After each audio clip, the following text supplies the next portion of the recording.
आज 3 अप्रैल शनिवार का दिन है। सबसे पहले वो इवेंट्स जिन पर आज पूरे दिन नजर रहेगी। एंटीला केस में गिरफ्तार किए गए मुंबई पुलिस के सस्पेंडेड एपीआई सचिन वजे को कोर्ट में पेश किया जाएगा। पुणे में आज रात से मिनी लॉकडाउन की शुरुआत होगी। इस दौरान नाइट कर्फ्यू भी रहेगा। अब देश और दुनिया से जुड़ी खबरें जान लीजिए। एंटीला विस्फोटक केस में एनआईए जिस मिस्ट्री गर्ल की तलाश 15 दिन से कर रही थी, वो मिल गई है। साथ ही सचिन वजे का वो अड्डा भी मिला है जहां वो प्लानिंग करता था।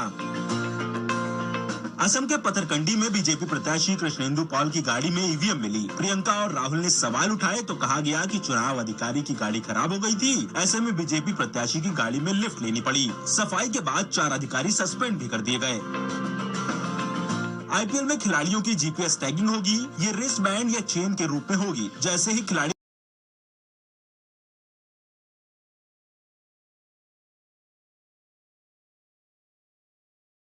4 कोरोना अधिकारी नियुक्त किए गए हैं। मध्य प्रदेश और राजस्थान में कोरोना बेकाबू है। एमपी में 1 अप्रैल को सबसे ज्यादा 2777 संक्रमित मिले। वहीं राजस्थान में 10 दिन के भीतर 3 गुना केस बढ़ गए। डराने वाली बात यह है कि वायरस आरटीपीसीआर टेस्ट में पकड़ में नहीं आ रहा है, लेकिन सीटी स्कैन में फेफड़ों में इन्फेक्शन दिख रहा है, यानी व्यक्ति पॉजिटिव है।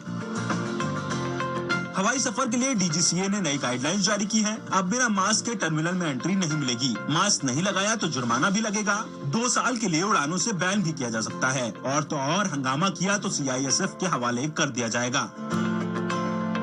केंद्र की मोदी सरकार ने छोटी बचत योजनाओं की ब्याज दरों में कटौती के फैसले को वापस लेते हुए आदेश भूल से जारी होने की बात कही थी, लेकिन इसके पीछे पश्चिम बंगाल समेत 5 राज्यों के विधानसभा चुनाव हैं। नेशनल सेविंग इंस्टीट्यूट के डेटा के मुताबिक नेशनल स्मॉल सेविंग फंड में पश्चिम बंगाल का सबसे ज्यादा योगदान है। वित्त वर्ष 2017-18 में एनएसएसएफ में पश्चिम बंगाल का योगदान 15.1%, तमिलनाडु का 4.80%, जबकि असम का करीब 1.5% योगदान था। ऐसे में फैसला भाजपा को 5 राज्यों में नुकसान पहुंचा सकता था। दिग्गज cricketer Sachin Tendulkar corona positive हो चुके हैं। उन्हें शुक्रवार को मुंबई के एक अस्पताल में एडमिट कराया गया। गूगल मैप्स जल्द ही लोगों को सबसे कम प्रदूषण वाले इको फ्रेंडली रास्तों से उनकी मंजिल तक पहुंचाएगा, यानी ऐसे रास्ते जहां प्रदूषण का स्तर कम हो। अब कुछ अहम सुर्खियां भी जान लीजिए।